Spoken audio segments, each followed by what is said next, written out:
মুখ্যমন্ত্রী মমতা বন্দ্যোপাধ্যায়ের নির্দেশের পর সমস্ত জেলার পাশাপাশি নদিয়া জেলার কৃষ্ণনগর শহরেও অবৈধ ফুটপাত দখল করে যে সমস্ত দোকান গজিয়ে উঠেছে সেই সমস্ত দোকান ভাঙার কাজ শুরু হয়েছে।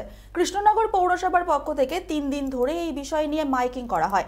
আজ শনিবার পুলিশ প্রশাসন ও কৃষ্ণনগর পৌরসভার যৌথ উদ্যোগে শুরু হলো অবৈধ ফুটপাত দখল করে যে সমস্ত দোকান গজিয়ে উঠেছে সেই সমস্ত দোকান ভাঙার কাজ।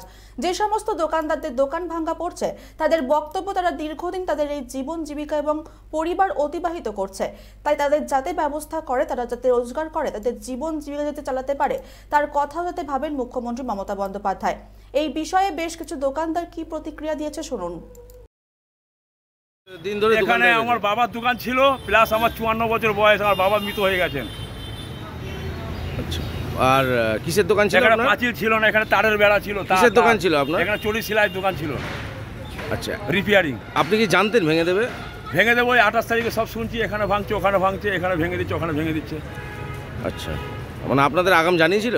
আগাম বলতো ওই 28 তারিখ মাইকে করে ফুটপাত মানে ফুট।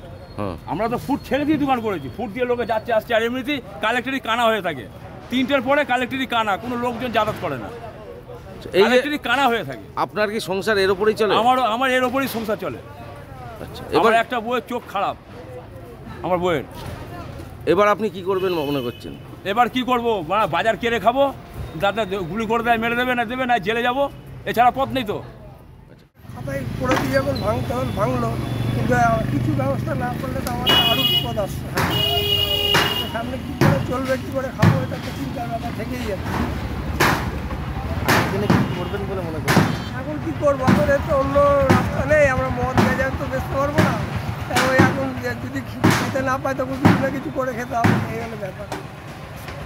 আপনাদের মানে সবাইকে বললেও তো হবে না, ভাঙা যখন হয়ে গেছে এখন তো আর কিছু বলার নেই। হঠাৎ করে এসে ঘুম থেকে উঠে এসে দোকান ভেঙে ফেললো। এর আগে থেকে কি জানিয়েছিল? না, আমার তো বলেই না, আমি জানি না, আমি তো ঘুম থেকে এসেই জানলাম যে দোকান ভাঙছে। তো মাইকিং তো করছিল, মাইকে বলেছে, মাইকে কী বলেছে আমরা শুনিনি, জানিও না, এই হলো ব্যাপার।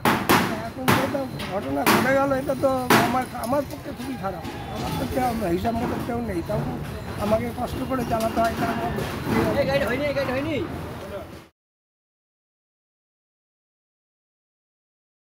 নদিয়া থেকে রজত সেনের রিপোর্ট, চ্যানেল 24/7।